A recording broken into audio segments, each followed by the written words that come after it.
Welcome back to Grief Inspired Q&A.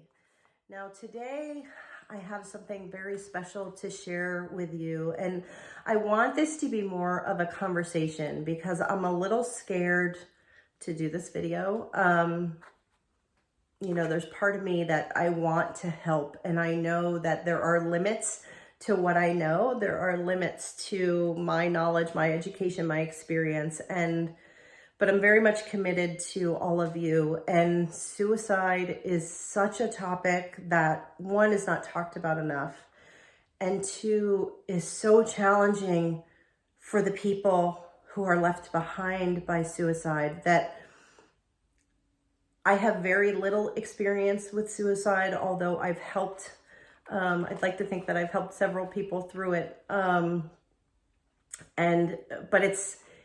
it needs to be talked about. And so I got an email that I'm going to read you some excerpts from that's very touching, and very heartfelt and very personal, to this person.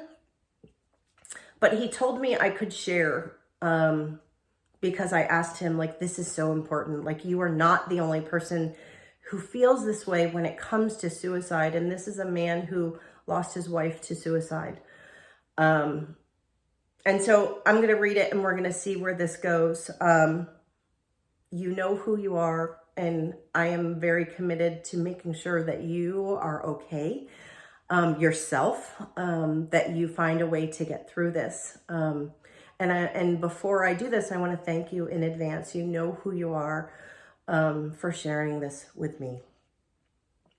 So he writes that my wife committed suicide last December.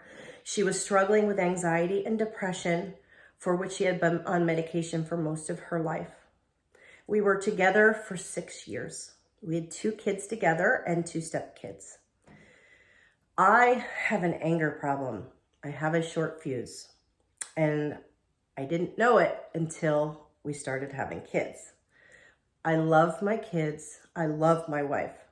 But there's some times when I found myself frustrated by situations unfamiliar to me, and I would overreact to things or just not handle things like I should have. It's the part of myself that I hate. Do any of us have a part of ourselves that we wish we could change? He says, I scared my wife to the point that she was ready to leave. And one night she got mad at me for something and she went upstairs. That's when she took the pills and went to bed. And I found her the next morning barely breathing. She died 3 weeks later from complications. Heartbreaking.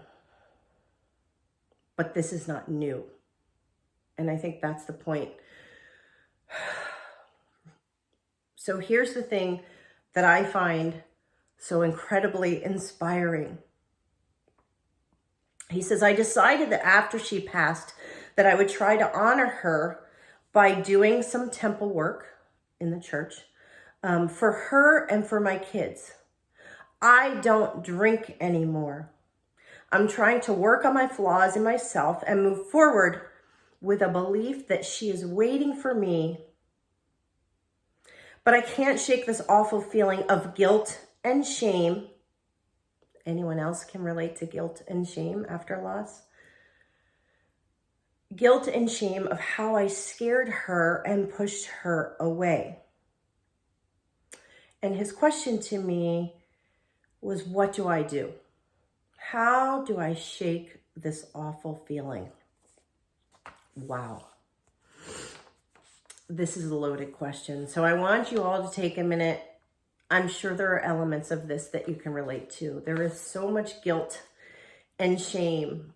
That is the overwhelming thing that people come and ask me about. And I try to give answers, and I try to support, and I try to help. But what I know about people who commit suicide, what I've learned from the people that I've tried to help, again, is that suicide is a last resort for people. And they do it because they're so sad. and they don't see another option. I knew this was going to be hard.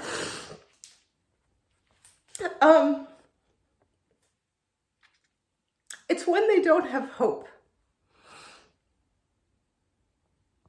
and they choose to leave us because they are in pain that's so intense that they don't know what to do and they see no other option.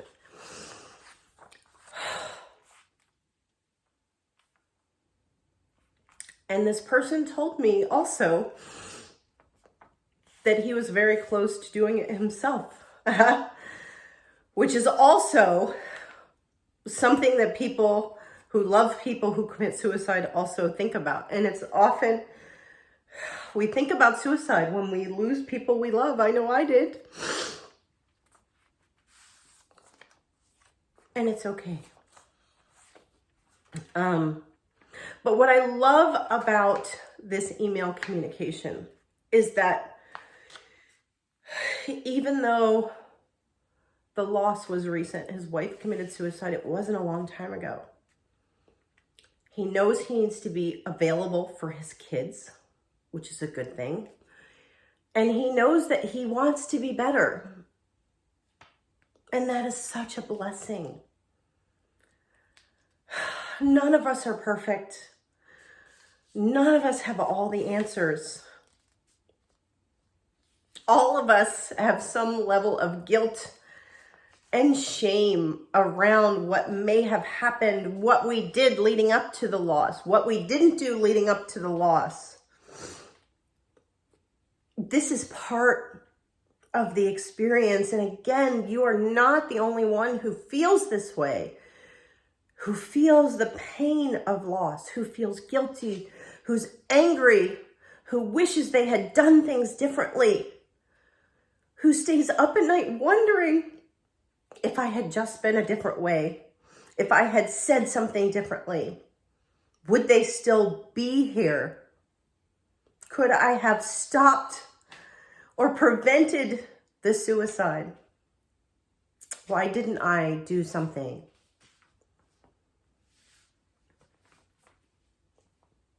It's hard. And it's things that people don't talk about. So I want to encourage you guys to use whatever space I give you, whether it's the private group in Grief Inspired, No One Should Grieve Alone, whether it's a comment on this video, whether it's a private email to me, although I'd rather do it in community, is be brave enough to post these kind of things, to share this, to share what scares you the most, what frightens you, what keeps you up at night. Because it is in sharing in community, grieving in community, that we also find hope in community. Because grief is all-consuming, and I say this all the time in my videos. But when you feel responsible for the death of someone else, wow, it's a challenging place to be. And like I said, I don't have all the answers. What I do know is that I will be available for anyone who needs to talk, who questions whether or not they want to keep going on living. I can do that. And I was able to talk to this person, and I was able to, hopefully with all of the conversations that we've had and with these videos, encourage him to not give up the fight, to keep on fighting, to live for the people that you love, to live for your kids, and to teach them what it means to grieve, and to teach them that it's okay to have your heart broken in two, but that it's not okay not to ask for help, because we all deserve it. And people who die of suicide, it's not because they didn't ask for help. It's because they didn't think that it was available. It's because they didn't think anyone else would listen.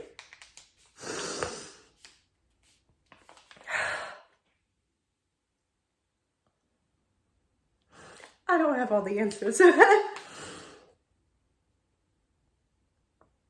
But what I do know is that there is hope. And there are people who care. There are people who care about you. There are people who care about the person who died. And that you are not alone. So reach out, comment on these videos. Continue to fight the fight, because growing through grief and getting through grief is a fight that you need to choose, and it's a decision that you make. It's a decision not to be a victim. It's a decision to know that you are worth it, that you deserve to be happy.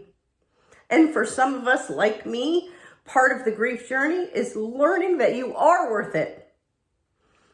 And if you are one of the few people who, or of the many people, not the few people, the many people who struggle and wonder whether or not your life is worth it, whether you are worth it. And if you're struggling to know whether or not you deserve to be happy, I'm here to tell you that you are. You deserve to be happy. And you deserve support. And you deserve not to grieve alone, to grieve in community.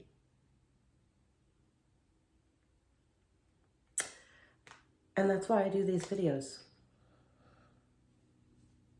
Because it's finding the meaning for the life that we share. Whether it's through a camera on YouTube, or personally face-to-face, or over email, it doesn't matter. We can all connect. That's what social media is supposed to be for. And this is an opportunity to connect. So thank you for being here. Thank you for watching. Reach out to somebody you know who might be hurting. And if you yourself are hurting, reach out too, because you do deserve to be happy. Bye for now.